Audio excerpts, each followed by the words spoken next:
Evo, današnji projekt je kuhinja, ali nije kuhinja. Pult ili recepcija. Ovo je zadnja strana recepcije, a na zadnju stranu ove letvice kao to je dezil hrast rover. To ovako izgleda.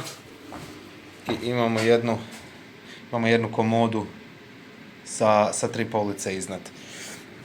Radi se o kozmetičkom salonu. Materijal je već rasortiran. I polagano startamo s tim.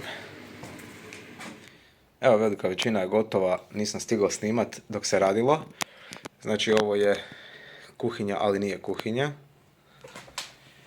Znači, tu su elementi sve gornji.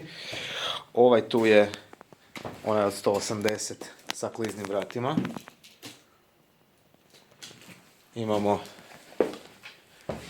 jedan ladičar znači ovo je ladičar od ovog pulta. Ovaj dio je ovaj.